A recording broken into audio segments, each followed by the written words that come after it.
Ferry Irawan sudah merasa geram dengan kasus KDRT yang terlalu menyudutkan dirinya. Ia berjanji akan membocorkan aib Vena Melinda jika tak mau berdamai.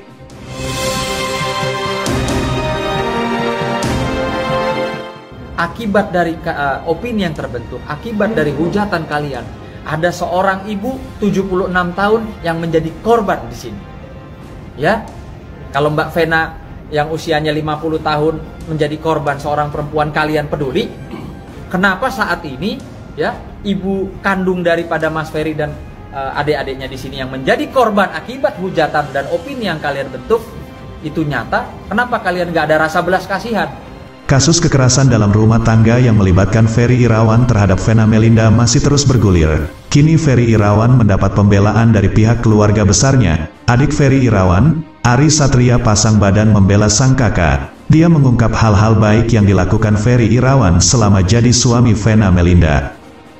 Selain Ari, adik Ferry Irawan yang lain bernama Maya ikut membela sang kakak. Keduanya mengaku tidak percaya bahwa Ferry bisa melakukan KDRT terhadap Vena Melinda. Keluarga Ferry Irawan merasa terpukul dengan adanya pemberitaan, sehingga mereka ingin memberikan klarifikasi sejelas-jelasnya soal sosok Ferry Irawan.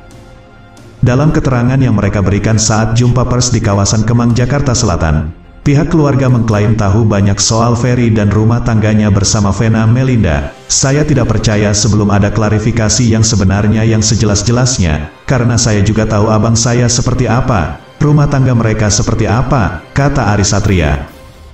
Tindakan-tindakan yang dilakukan Ferry Irawan di rumah saat bersama Vena Melinda, disebut Ari Satria sebagai bukti bahwa kakaknya tidak mungkin melakukan tindakan KDRT. Disaksikan langsung oleh Ari Satria, dirinya mengungkapkan Ferry Irawan dan Vena Melinda terlihat begitu harmonis dan sangat romantis.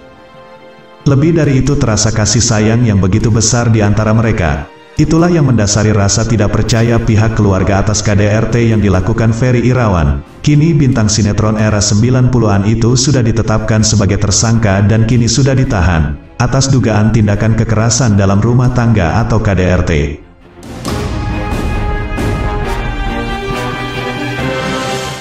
Di lain sisi, tersebarnya video permohonan maaf pada Vena Melinda ke publik membuat Ferry Irawan merasa tersudut. Bagaimana tidak, pesinetron tersebut dikatakan berpura-pura menangis lantaran tak keluar air mata. Sebagai bentuk pembelaan diri, Ferry terpikir akan membuka sebuah kasus berlokasi di Bogor, di mana kasus itu ia simpan rapat-rapat demi kebaikan keluarga. Pak Ferry merasa tersudut dengan tersebarnya video itu. Lalu dia berkata menyimpan rahasia di mana ada kasus di Bogor yang pada waktu itu berada paling depan untuk membela, kata Jeffrey Simatupang selaku kuasa hukum Ferry via Zoom pada Jumat tanggal 20 Januari tahun 2023. Namun Ferry Irawan mengungkap bisa mengubah keputusannya untuk membuka kasus di Bogor. Hal itu asalkan pihak Vena Melinda berhenti menyudutkannya dan mau membuka komunikasi untuk berdamai. Pak Ferry tidak pernah ceritakan kasus ini pada siapapun. Kalau nanti Pak Ferry merasa sudah semakin tersudut, terpaksa bisa jadi akan buka kasus Bogor.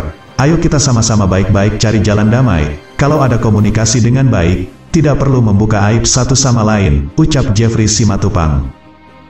Niat Ferry Irawan membuka kasus Bogor bukan bermaksud untuk menyudutkan, ia melakukannya sebagai bentuk perlawanan dan pembelaan diri. Kami tidak berbicara untuk menyudutkan pihak manapun, tujuannya karena masih memiliki kebaikan dan tidak mau mengumbar. Pak Ferry masih berjuang untuk kedamaian, tidak mau menjelekkan pihak manapun. Ketika Pak Ferry merasa semakin disudutkan, keluarga semakin tersudut, Pak Ferry akan melawan, tandas Jeffrey Simatupang.